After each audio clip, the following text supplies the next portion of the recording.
विगत दो जन्म से ही हम लोग आकार कारनामा बनाने वाले जगत आधार सर्वेश्वर भगवान शिव की कल्याण कथा का स्मरण कर रहे हैं। और आज कथा के चतुर्थ दिवस के उपक्रम में हम प्रवेश कर चुके हैं। आप सभी भगवत रसों का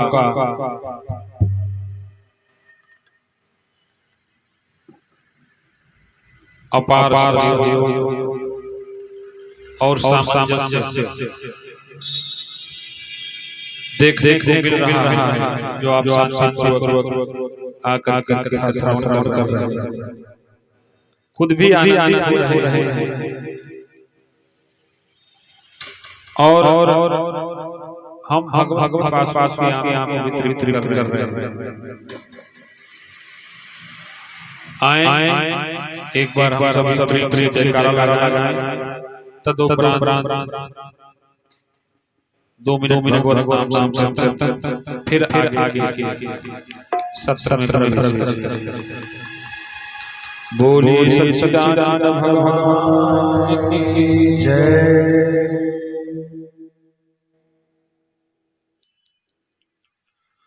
बोलिए आनंद घन भगवान की जय। धर्म की जय हो, अधर्म का नाश हो, प्राणों में सद्भावना हो, विश्व का कल्याण हो, गौ माता की रक्षा हो, अपने महाराज की जय।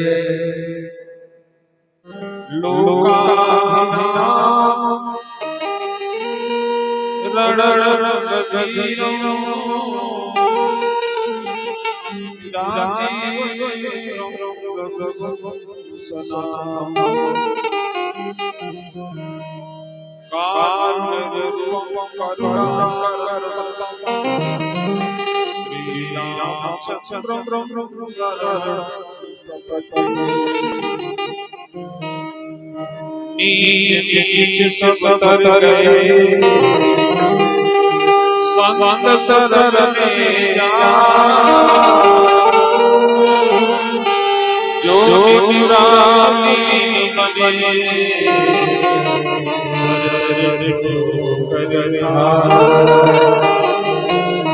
राम नाम बड़ी मधुर,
कृपा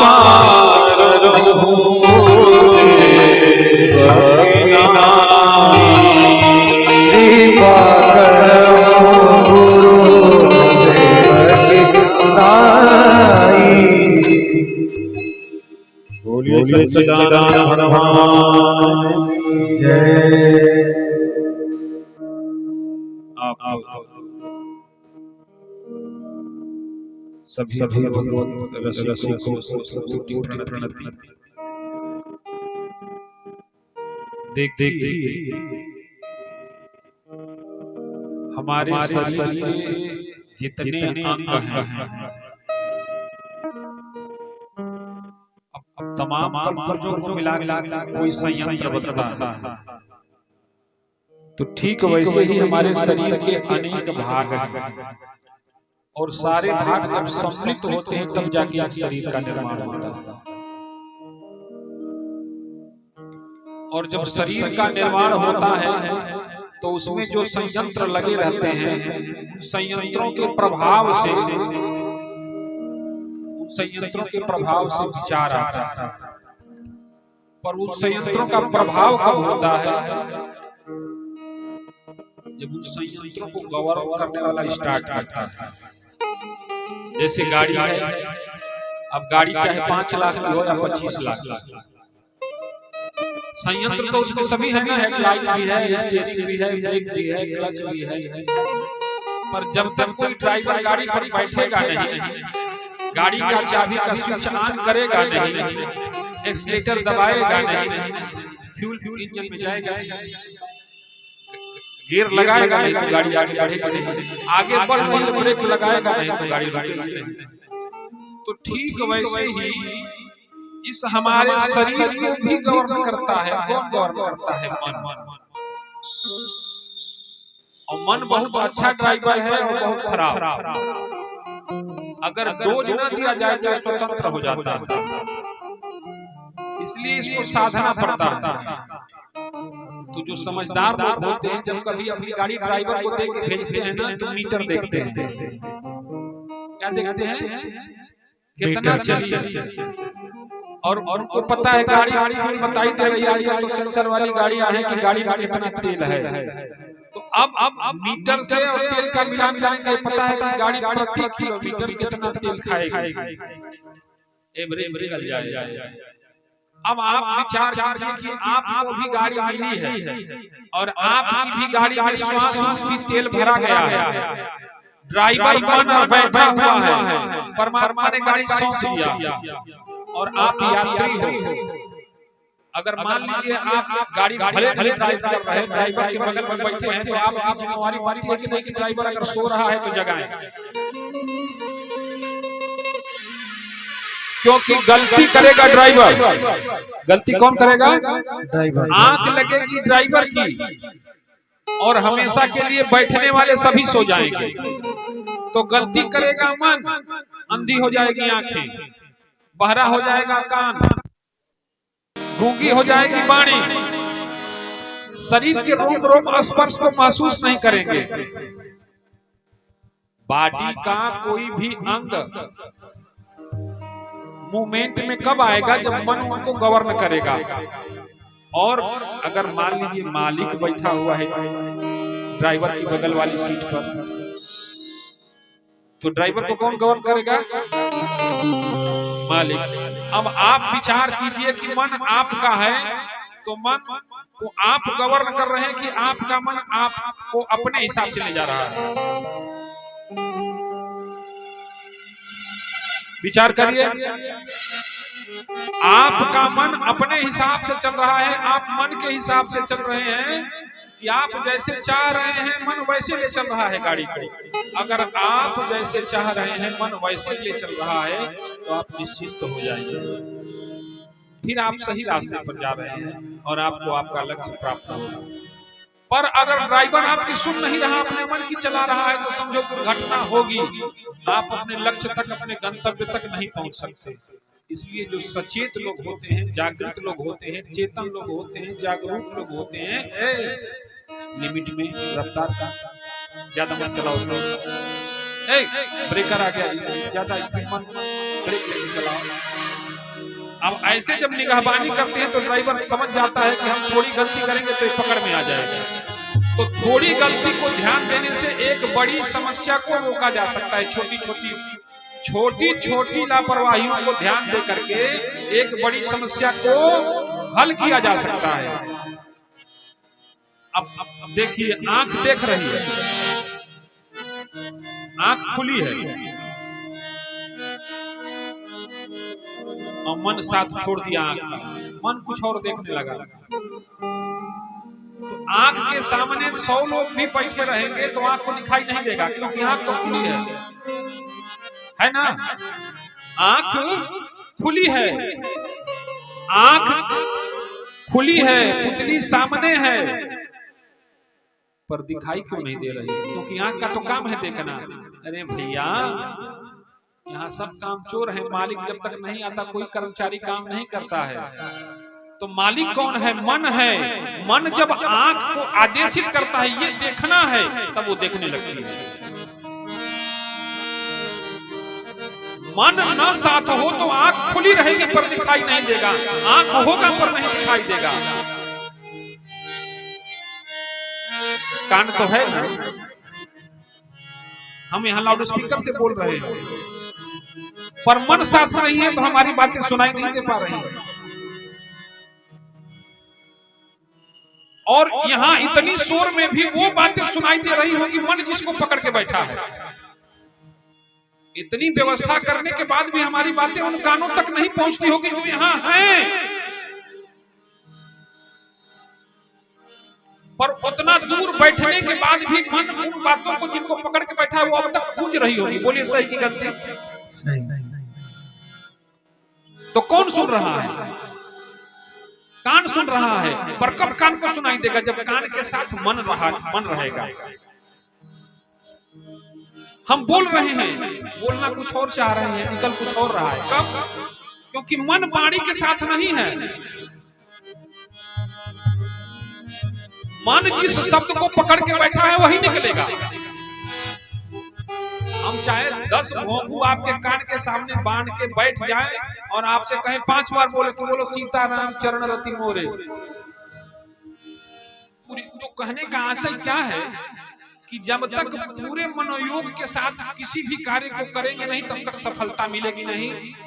इसीलिए कबीर साहब ने कहा कि पोथी पढ़ी पढ़ी जग मुआ, पंडित भया न कोई, और 2.5 आखर प्रेम का पढ़े सो पंडित हो।